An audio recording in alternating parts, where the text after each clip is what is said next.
নাহমাদুহু ওয়া নুসাল্লি আলা রাসূলিহিল কারীম ওয়া আলা আলিহি ওয়া সাহবিহি আজমাইন।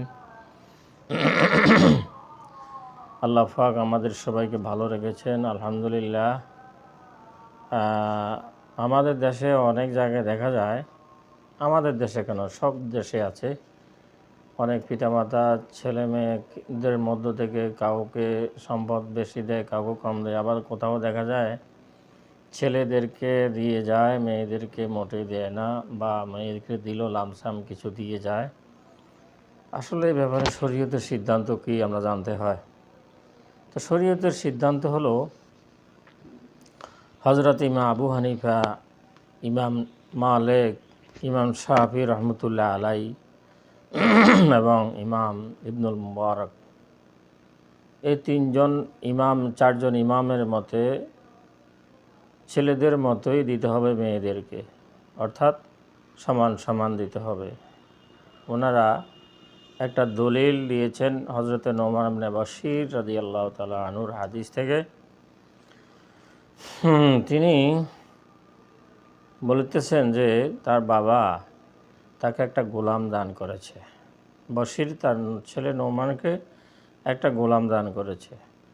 তখন নোমানের মা বলেছে, না, তুমি যে তাকে একটা গোলাম দান করেছো, আমি এতে সন্তুষ্ট নয় যে পর্যন্ত রাসূল পাক সাল্লাল্লাহু আলাইহি ওয়াসাল্লাম সেটাকে শনাক্ত না করেন এবং সেটার উপরে রাজি না থাকেন এবং সঠিক বলে সত্যায়ন না করেন, আমি সে পর্যন্ত রাজি হব না, আমি খুশি হব না। তখন বশীর কি বললেন?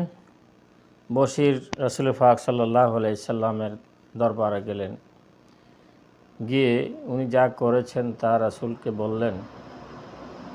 তখন রাসূল পাক সাল্লাল্লাহু আলাইহি সাল্লাম বললেন যে, তুমি কি তোমার অন্যান্য ছেলেদেরকেও অন্যান্য সন্তানদেরকে দিয়েছ যেভাবে তুমি নোমানকে দিয়েছ? তখন বশীর বললেন, না, আমি অন্য কাউকে কিছু দেই নাই, শুধুমাত্র নোমানকে দিয়েছি। তখন রাসূল পাক সাল্লাল্লাহু আলাইহি সাল্লাম বলেছেন, ইত্তাকুল্লাহ, তুমি আল্লাহকে ভয় করো, ওয়া আ'দিলু বাইনা আওলাদিকুম, এবং তোমাদের সন্তানদের মধ্যে তোমরা সমতা বজায় রাখো।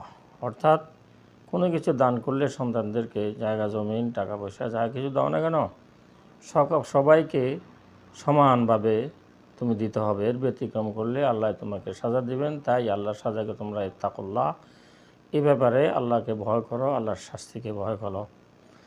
কিতাবে হাদিসের ব্যাখ্যায় লেখা আছে, দাল্লা যালিকা আলা আন্নাহু লা ইয়াজুজু তাবদীলা বা'দাল আওলাদি আলা বা'দিন। এই হাদিস থেকে প্রমাণিত যে এক ছেলের উপরে বা এক সন্তানের উপর আরেক সন্তানকে প্রাধান্য দেওয়া জায়েজ নাই ফিল আতায়া, দানের ক্ষেত্রে।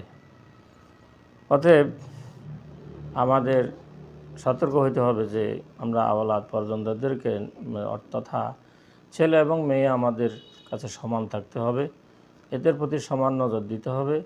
শুধুমাত্র ছেলেকেই সব কিছু দিয়ে দিব, মেয়েদেরকে দিব না, আবার মেয়েদেরকে কিছুই দেব না, ছেলেদেরকে দিয়ে যাব, বা মেয়েদেরকে সামান্য দিব, এরকম যেন আমরা না করি। আমরা যদি আমাদের জীবদ্দশায় আমাদের সন্তানদেরকে কিছু দিতে চাই, তাহলে এ হাদিস মোতাবেক আমরা দিতে হবে। আর যদি মৃত্যুবরণ করে, তাহলে তারা ওয়ারিশ হিসাবে এক মেয়ের ডাবল তথা দ্বিগুণ পাবে একটা ছেলে, বা একটা ছেলের অর্ধেক পাবে একটা মেয়ে, সেটা ভিন্ন কথা। কাজে মৃত্যুর পূর্বে কোনো সম্পদ সন্তানদেরকে দিয়ে যাওয়ার চাইলে তখন এই হাদিস মোতাবেক ছেলে এবং মেয়েদেরকে সমান দিতে হবে। এটাই হলো এই চার ইমামের মতে, ইমাম আবু হানিফা, ইমাম মালিক, ইমাম শাফিঈ, ইমাম ইবনুল মুবারক, এই চারজন ইমামের মতে ছেলেদেরকে যা দিবে মেয়েদেরকেও তা দিয়ে যেতে হবে, জীবদ্দশায় যদি কেউ দেয়। আল্লাহ পাক যেন এই বন্টনের উপর আমরা অটল থাকতে পারি।